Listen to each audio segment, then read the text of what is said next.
This week on the Turf and Touchdowns podcast, we are doing something that we have never done before. No spoilers, you will find that out a little bit later on, but we're focusing on the NFL action this Sunday. We've got Thanksgiving already in the books. We've got the Friday game in the books as well. Go check out our video from Thursday, find out how we did. I'm assuming, Tom, we absolutely crushed it. I feel like I should do a double take here and I should say, yes, we had an amazing Thanksgiving, Luke. Plenty of winners. I hope everyone watched that and now you're watching this Sunday pod. And then I should do another one. Well, we're sorry, guys. Thanksgiving didn't really go to plan. But Sunday's going to be better. We messed up.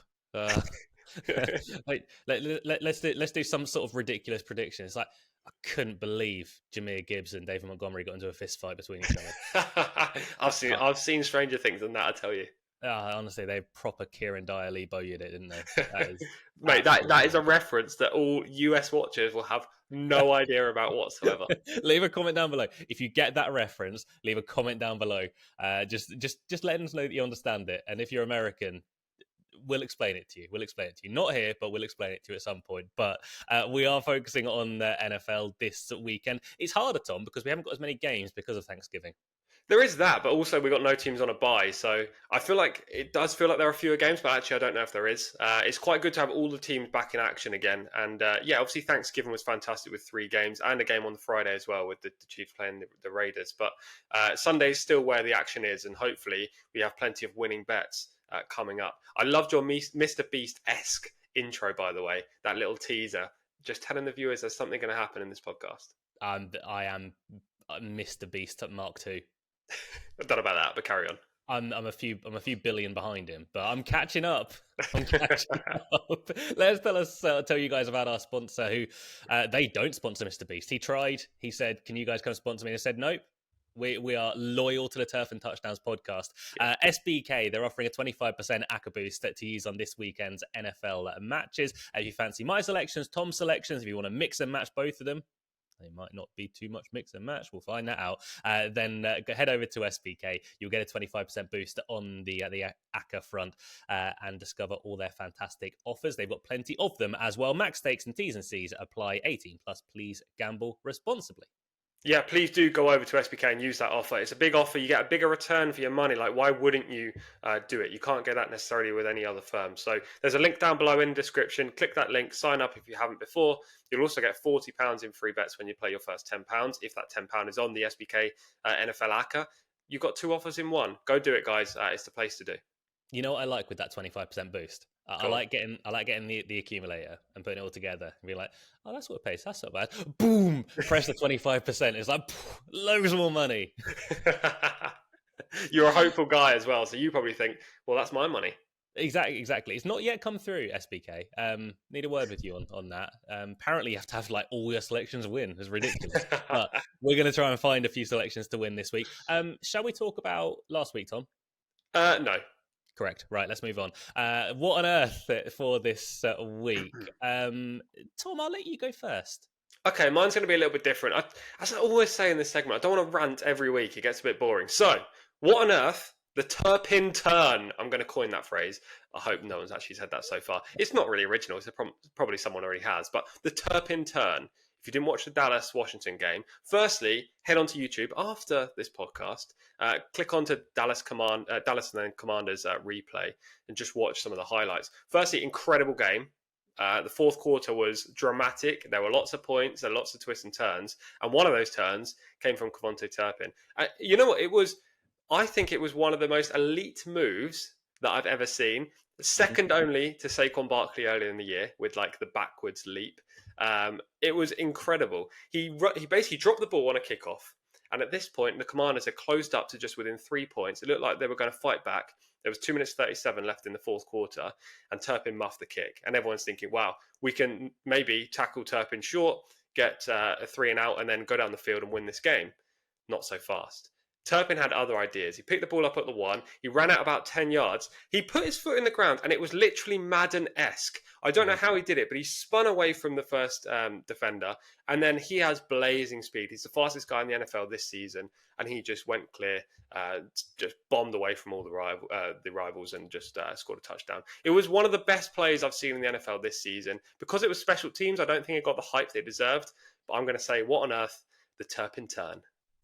Have you ever, right, made some toast, Yes, I have. dropped it immediately? I have.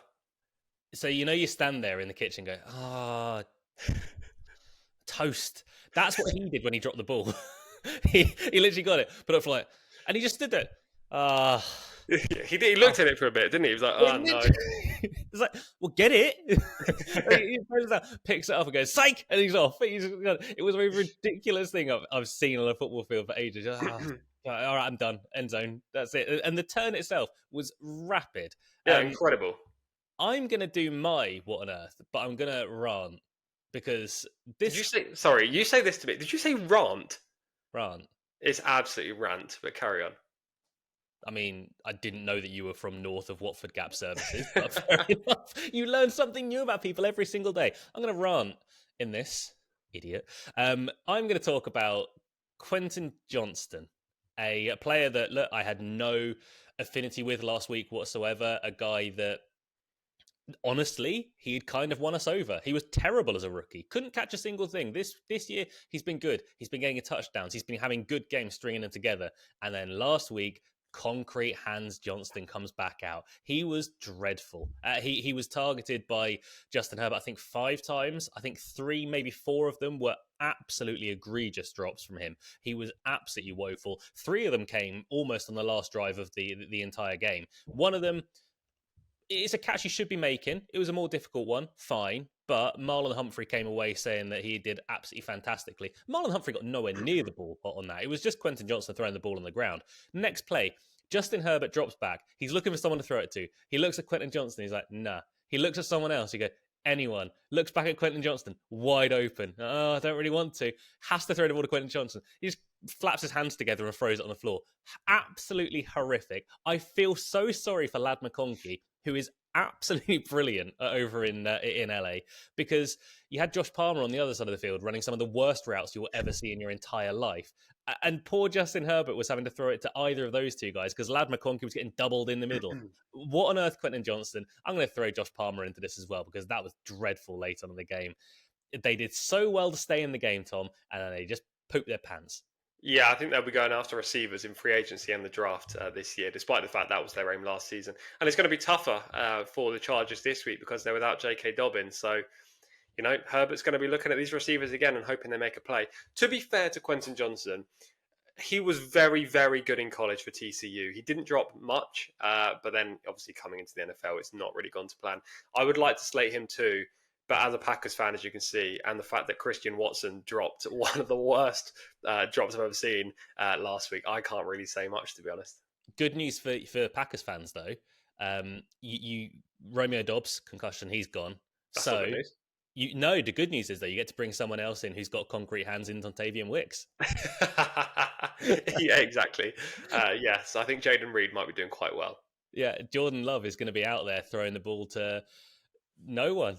Just Jaden Reed. The other side will just be drops, and more drops. But that's our What on Earth done for the week. If you got any What on Earth, leave them in the comments down below. Make sure you're subscribed.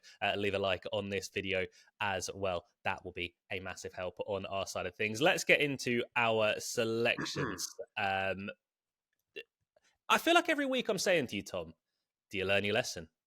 Do you learn your lesson? And the answer is no. No, you don't. Right. I like to get revenge on plays when I know that I'm wrong. I have been wrong, but I know that it was the right thing to do. And I think this week is the time we see Justin Jefferson fire back. He's been my player of the day for the last 2 weeks. Contemplated making it 3 out of 3, by the way, with Jefferson being my player of the day today. It's not going to be the case, but he's still going to be a selection. 2 weeks ago, we hit the over with Justin Jefferson and we had a winning bet. Last week, we had anytime touchdown to Jefferson. Now, he had 1 catch in the whole game for 4 yards. Sam Darnold didn't look his way, and whenever he did, the Bears' corners were just cuddling him. They were just giving PIs away constantly, time after time, because they don't want Justin Jefferson to catch the ball and get that yard after catch and win the game for the Vikings. The Vikings won anyway in overtime, but they were doing everything they can to stop Jefferson succeeding. This week, hopefully, it's a little bit different.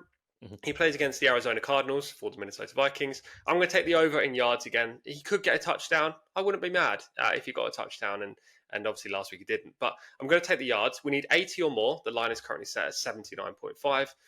Taking the over, and it's 10-11. Now, there are plenty of reasons why Jefferson is my aim here. Firstly, he's the best receiver in the league, or at least one of them. Secondly, whenever he has a terrible week, he always fights back. His next week tends to be big. Thirdly, there's going to be some pressure now on Sam Darnold with Dan Jones in the QB room. I mean, Dan Jones isn't great, but neither is Sam Darnold. So Darnold will still need to perform to maintain that starting gig, especially with JJ McCarthy also waiting in the wings. Therefore, why wouldn't you look to Justin Jefferson, the guy that catches everything, if it's in this kind of radius? Jefferson's the guy. Darnold's going to be looking at him more. I have a stat for you this week. Justin Jefferson, in his career, has played 70 NFL games. One of those, which I'm not counting, he's actually played 71. One that I'm not counting, he got injured in the first half. So I'm not counting that from a statistical point of view. Now, in those 70 games, he's been held under 30 yards, which happened last week, just 8 times. 5 of those came against NFC North teams, the Bears, the Packers, the Lions. Justin Jefferson somehow has this thing against the NFC North teams where he doesn't always perform, whether that be because the defense are cuddling him and giving away PIs or holding or what. I don't know what it is, but Jefferson just doesn't perform in terms of yardage. This week, he's going to bounce back. He does very well against other teams, not in the NFC North, and the Cardinals are susceptible to big plays in the secondary. So give me Justin Jefferson over 79.5 receiving yards. Let me fight back and get this win. Last week, I'm going to be honest, hated your selection of Justin Jefferson against the Bears. That is the biggest after timing I have ever heard. I didn't want to be too rude to you, but of course, yeah. We know that there's one way to attack the Bears, and that's on the ground. Yeah, oh, sure, of course. But Justin Jefferson, I mean, it's Justin Jefferson. I mean, if only there was another Minnesota wide receiver that went absolutely crazy last week. How many times, genuinely, did Jordan Addison catch the ball and you went, yes, Jefferson. Oh, that's not Jefferson. Well, that deep crosser, I mean, the touchdown, for example, that was one time. The deep crosser where he went about 60 yards, that was another time. Yeah, I wished it was number 18 and not Jordan Addison. No, but it was Addison, unfortunately, for Tom, who had a mammoth week last week. I'm going to be focusing in the same game, other side of the ball. I think there's going to be points in this game between the Vikings and the Cardinals. By the way, literally just realised when you said it that Daniel Jones has signed with the practice squad for the Vikings. You didn't know? I totally missed that news yesterday. Yeah, to be fair, though, and this is there's a positive for you. You did tell me that you thought Jones may go to Minnesota, so well done. Yeah, I think it's a positive move for Minnesota as well. Daniel Jones as a backup in the NFL, I think he'll be very, very good. That's going to be his position, and he's going to come in and he'll do okay. But when I say to you, Tom, Marvin Harrison Jr., define his season in one word. Terrible spot, great receiver. That's what I'd say. It's 4 words, but that's how I'd sum it up. Gave you one job. I think he's been disappointing. I think he's had a pretty underwhelming season, but I think that changes in this spot. I'm not going to say he's going to be amazing. I'm not going to say he's having an incredible game in this game against the Vikings, but his line is 48.5 receiving yards. Bookmakers are reacting now to that line. He's 10-11 in that. The last 3 games, yes, they have been disappointing, but they've been against good defenses. And yes, I'm going to include Seattle in that because Seattle have been good as a defense in the last few weeks. The Jets, obviously, they blew the Jets out, and Harrison wasn't really needed. He still went over 50 yards in that game. And then he played the Bears more recently. Look, the Bears, again, we know that they're a pretty good passing defense, but Harrison, he's struggled in the last few weeks. We'll say that part. He's still demanding, though, a minimum of 5 targets per game since week 7. That's the last 5 games. Trey McBride took over last week with 15 targets. Wide receivers were shut down. Honestly, against Seattle, the entire Arizona offense was shut down. Nothing worked for Arizona at all. This is the perfect bounce back game, though, for all receivers on the Cardinals side of things. Minnesota continue to struggle against wide receivers. I think they'll actually be okay against Trey McBride because they're not bad against tight ends. They allowed 2 100-plus yard receivers in the last 2 weeks, DJ Moore being one of them, who had 106 yards, and Nick Westbrook-Akine, who had 117. One of them was a 98-yard touchdown, so let's not get too carried away with that, but it still counts, it still fits, and it's a positive towards my argument, so we're going to count it. I do expect points from Marvin Harrison. I don't think Minnesota will be able to hold him to under 50 yards. And honestly, a lot of this does depend on how good a game Kyler Murray has. Kyler Murray is a good quarterback. He's been very up and down this year. If he sorts things out this week, I think Marvin Harrison is set for a big game. I like the over 48.5 receiving yards. Honestly, Tom, it is one that I'm going, oh, a little bit. But I do like the upside of Marvin Harrison this week. Yeah, the reason I said terrible spot, good player, is because he is a great player. It's just Kyler Murray doesn't look to him enough. He loves Trey McBride. It's just Trey McBride, Trey McBride, Trey McBride constantly. Plus, when Kyler gets pressure in his face, he runs backwards. That is not a help to Marvin Harrison, who's generally downfield.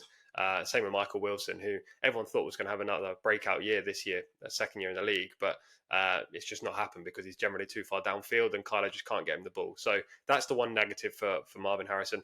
If Kyler can stay in the pocket and if he looks his way, he will cover because Harrison's a great receiver. This could be a game where the receivers dominate again. We've talked about that in one of our Thursday night games, the Thanksgiving games, and this could be the same here with Jefferson and Harrison. Shall I move on to my next pick?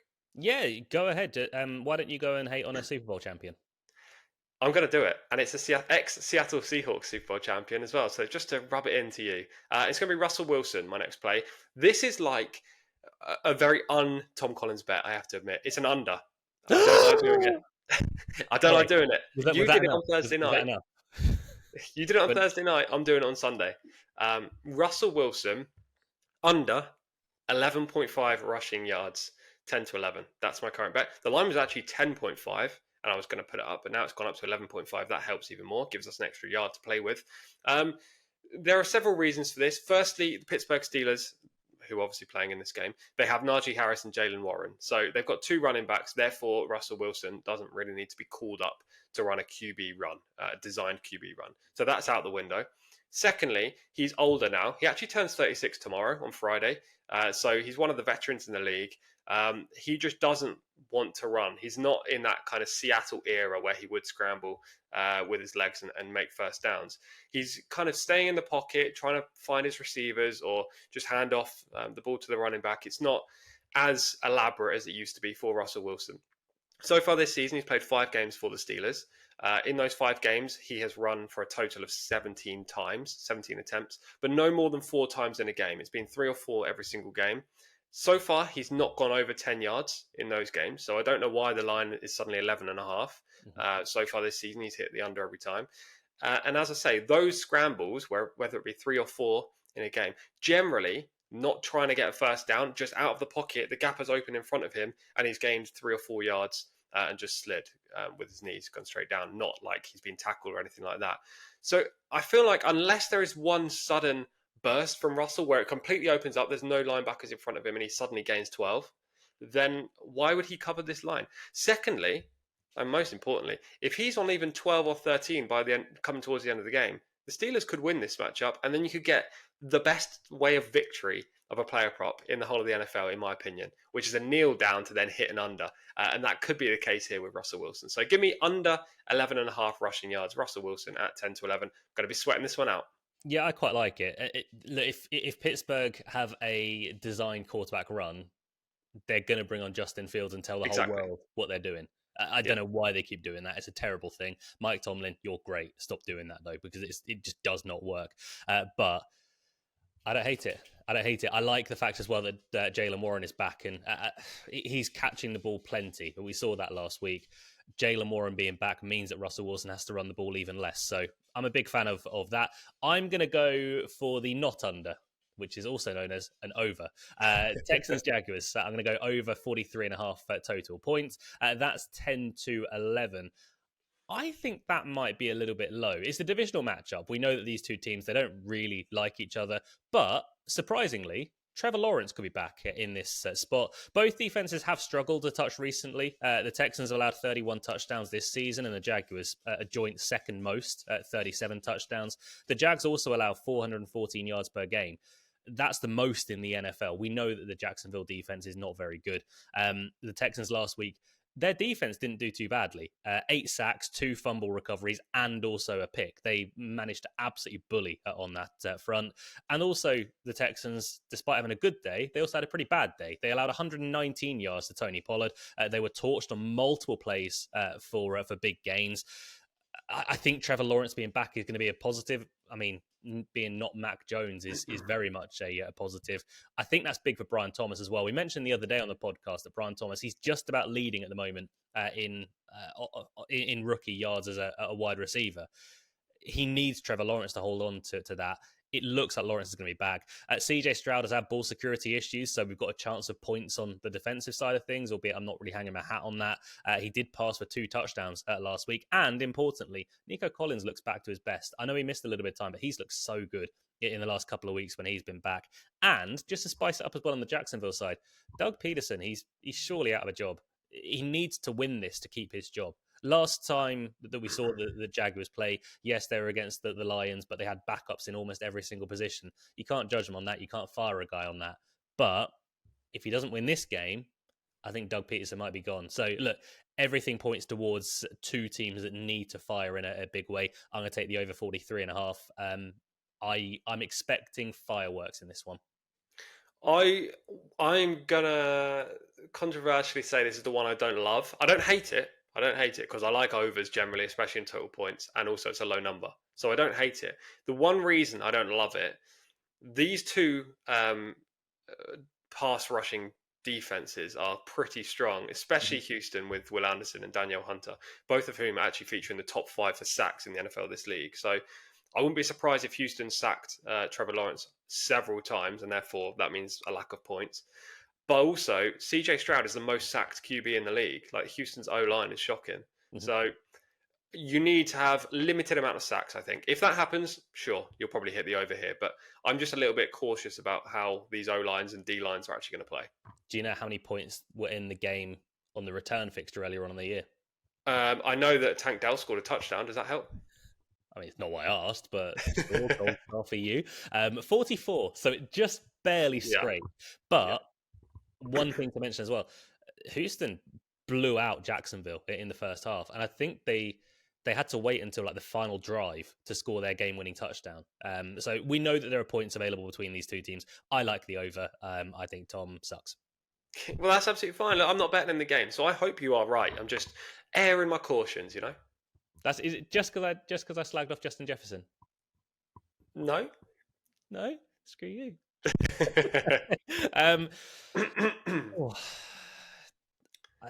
I feel like we should move on. I feel like we should move on to what is definitely the best part of the show. Yeah, exactly. We're gonna ramp it up, and it's time to join play. That's good. Yeah, I like it. I like it. Right, let's joint play. Out of all the players that we could guess from this week, who do you reckon we're going to get with a joint play on? That's right, Taysom Hill. Yes, Taysom Hill. Now, do you want me to go first? Yeah, by all means. Okay, Taysom Hill over 33.5 rushing yards. This is the joint play. The line was actually 24.5 on Wednesday evening, and I'm gutted they've moved it up 9 yards, but nevertheless, this should still hit. Currently 10 to 11 at 33.5 rushing yards is key. If it goes up, then obviously, play with some caution, but 33.5. This is in the second window of games, and 9 p.m. games if you're in the UK time. The game is the New Orleans Saints against the LA Rams. I just love Taysom Hill in this spot. They're going to be going to Taysom a lot. We used Taysom Hill 2 games ago when he should have hit for me, but didn't. And then last time, I think he was just taking the mick, to be honest. He was taking the pee out of me because it was ridiculous how good a game he had the last game for the Saints off the bye. He had 8 catches for 50 yards, 7 rushes for 138 yards and 3 touchdowns. It was very much we're going to use more Taysom Hill. Now, they come off the bye. The coaches have had that time just to stew over what happened in that game where they won last time. I think it was against the Browns. And they've obviously thought to themselves, well, Taysom Hill did pretty well for us. Why would they err away from Taysom Hill? I mean, they're going to be going straight back to him, aren't they? They're going to be looking to Taysom Hill in the receiving game, maybe in the QB game, definitely in the running game. He should hit his over here. The Rams are very gettable against the run, and I just think Taysom Hill's going to get a huge workload. So this line should be more like 50. It's 33.5. Give me Taysom Hill over 33.5 rushing yards. I want to get in on that. I like it. I'm also going to add as well a Taysom Hill anytime touchdown. That's 7-5. But the joint play is 33.5 overs on the rushing side of things. I think it's a very good point you make with the bye week. I think there will be plays drawn up for Taysom Hill. I think he's becoming the goal line guy as well. But with Chris Olave and Rashid Shaheed both out, he's taken a major role in this offense.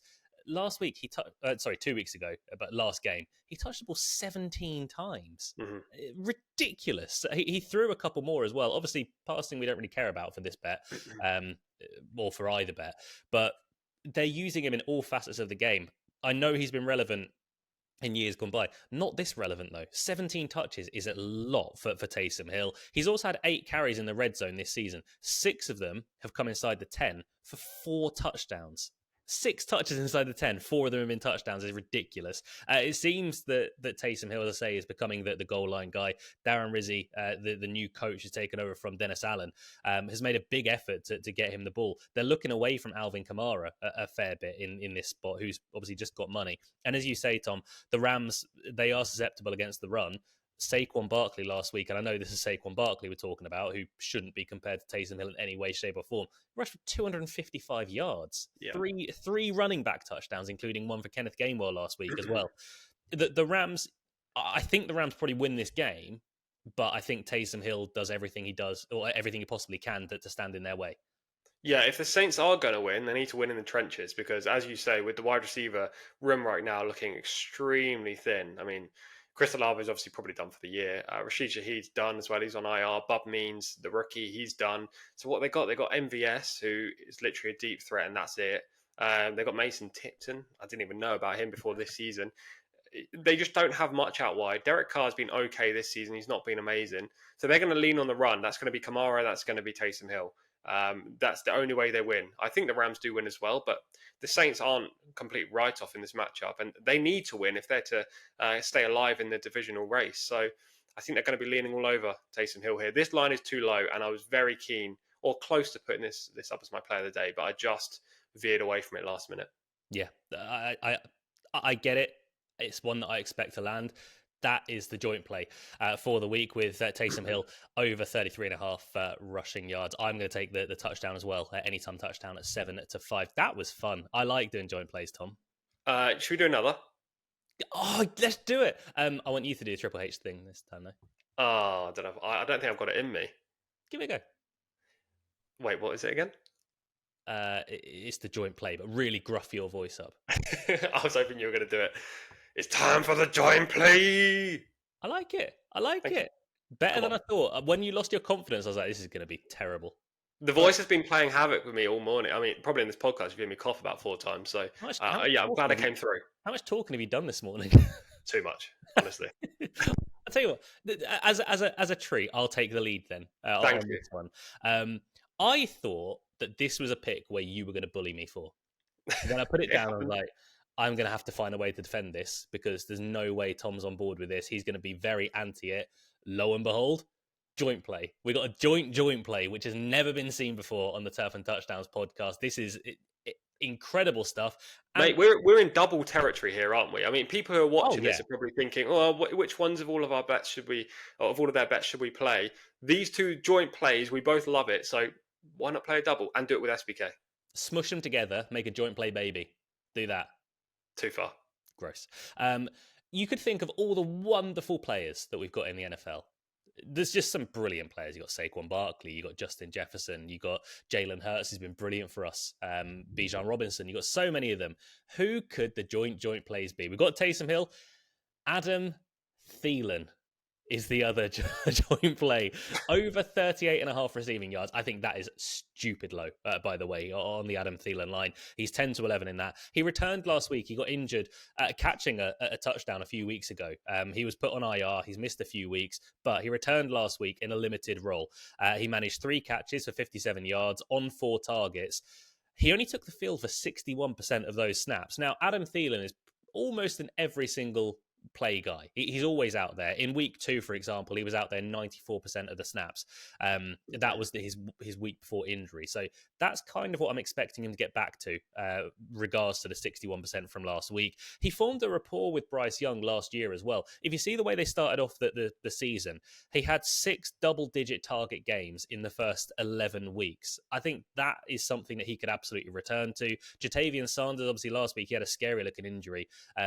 Thankfully, he escaped escaped a real nasty injury. I think he will miss this week though. Hopefully he'll be back the week after. But he got hurt. He was being used quite heavily in the passing game, and he was eating up quite a few targets. They've got to go somewhere. I think they're going to go towards Adam Thielen.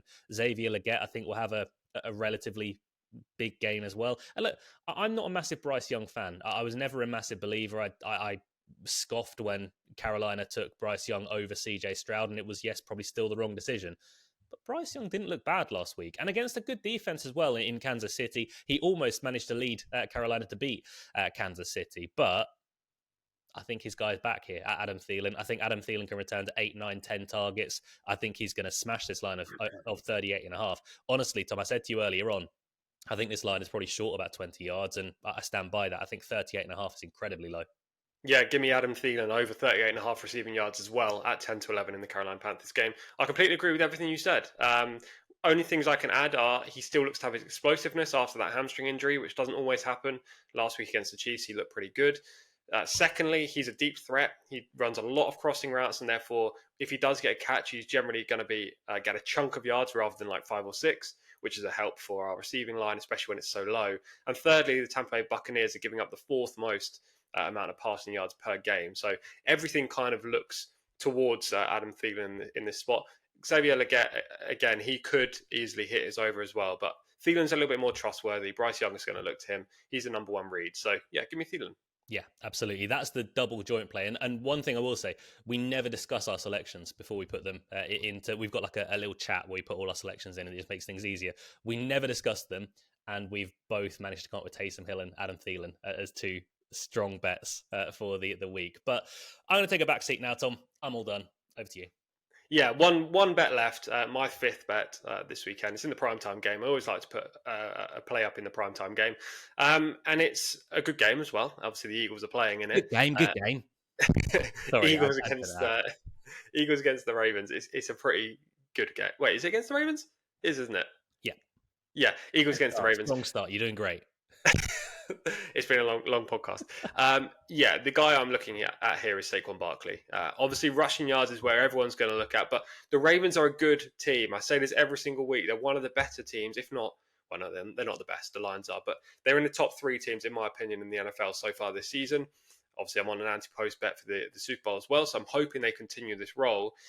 They're going to try and stop Barkley running the ball. There is no doubt about it. The defense, they're going to fill the box, and they're going to try and stop Barkley. But are they going to stop him in the receiving game?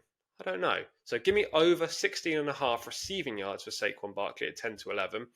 Barkley is super explosive. Probably the most explosive player in the whole of the NFL right now. I don't really think that's up for debate.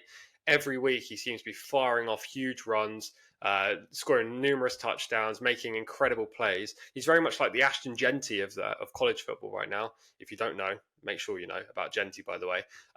Saquon Barkley in his last 4 games in the NFL, from a receiving perspective, he's tallied 40 yards, 12 yards, 52 and 47. It's not like he's hardly been looked at.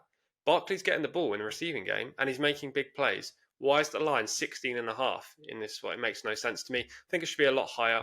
Obviously, the traders are thinking that Barkley's just going to get plenty of runs and not going to catch the ball, but that's not going to be the case. I think Barkley hits the over here in the receiving yards. Baltimore are also very gettable on defense. They're going to concede points, and Philly are going to move the ball on them. There's no doubt about that. Barkley's going to be part of that. So give me the over in receiving yards, and hopefully end off what is a good Sunday. Do you want me to help you out with that as well and give you another positive? Go on. Devonta Smith didn't practice on Wednesday. He missed last week with a hamstring.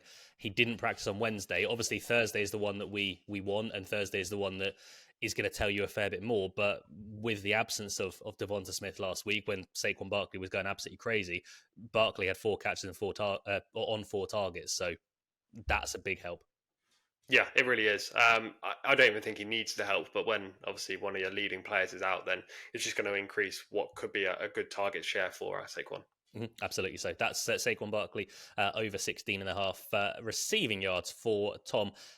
That's exhausting. Double joint plays are too much for me. But should we round it up for everyone? Let's round it up. Make sure you subscribe, leave a like, comment your best picks down below. Tom, take it away.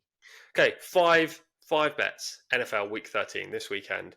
First up, I like Justin Jefferson for the Minnesota Vikings to get over 79.5 receiving yards at 10 to 11. So we need 80 plus there.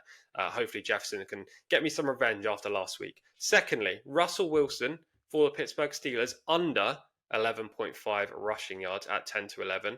Thirdly, I like Taysom Hill for the New Orleans Saints over 33.5 rushing yards at 10 to 11. That line should be a lot higher. And if it is higher by the time you're watching, play with a bit of caution, but I think anything below 40, 45 is very fair for Taysom Hill. Fourthly, give me Adam Thielen for the Carolina Panthers over 38.5 receiving yards at 10 to 11. And my final selection number 5, and my play of the day is Saquon Barkley over 16.5 receiving yards for the Philadelphia Eagles in the primetime game, the game of the week. That's at 10 to 11 too. Yeah, you were staying up late for Tom's play of the day. I promise I was listening to that. You probably didn't even realise that I left, but I didn't. My dog's been walking around way too much, and she's desperate to go outside, so I just chucked her outside. But good picks. I like them. Thank you. My picks start with Marvin Harrison, who I think will go over his receiving line of 48.5 yards. That's 10 to 11. I like the over as well in the Texans-Jags game. 43.5, the total points line. That's 10 to 11 as well. I like Taysom Hill. I think he's going to have a very good week. Taysom Hill, anytime touchdown is 7 to 5. I think that's good value. I think they're going to use him a lot in the red zone, and I think he's going to help them get to the red zone as well in all facets of the game. But over 33.5 rushing yards, that's also 10 to 11. That's the first of the joint plays, and the second joint play is Adam Thielen over 38.5 receiving yards, and that will be my play of the day as well. I think that line is very, very low.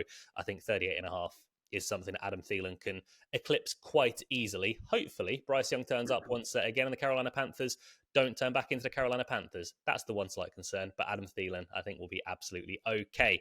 Tom, could be a big, big week on the podcast. I hope so. Fingers crossed. Last week wasn't our best. Previous to that, we were pretty strong, and our profit and losses, speaks for itself. We're in a profit this season quite considerably. So hopefully it's a good week. NFL Week 13. We are gearing up now towards the playoffs, and it's a quite exciting time to be watching Turf and Touchdowns podcast. Hopefully, I hope we're going to win you plenty of money going up towards the end of the season. So definitely subscribe down below, hit the bell notification so you don't miss when our podcasts go live. Obviously, that's what most people say on YouTube, but it is key for betting, just purely because you don't want the line to move too much, and it's only going to move up. Most of these lines don't go down. So definitely do that. You want to watch as soon as our videos go up. Like, comment who you like this week. Comment your what on earth, as Luke's already said. And also comment, what did you say right at the top of the show? I can't even remember what it was, but it was about the reference. It was the reference. The Lee Goya, Kieran Dyer. Comment if you know that reference too, because we'd like to know and if that kind of fell on deaf ears or not. If you're American watching this, just say "shut up, Brits" in the comments. Just say that's fine. We won't take any offense. Just shut up, Brits. That's fine. Also, we have got a horse racing podcast that is live. If you're watching this before late on Saturday night, early Sunday morning, probably as well in the UK, you can still go watch that. We've got a preview of the Hollywood Derby to take a look at, and also go check how we did on Thanksgiving. I'm sure we crushed it, but just go check anyway on Thanksgiving. That's our Thursday video for the week. But that is Turf and Touchdowns in the books for this week. We will talk to you next week, where we're going to do it all over again on the build up towards the playoffs. Until then, stay safe, look after other. Goodbye.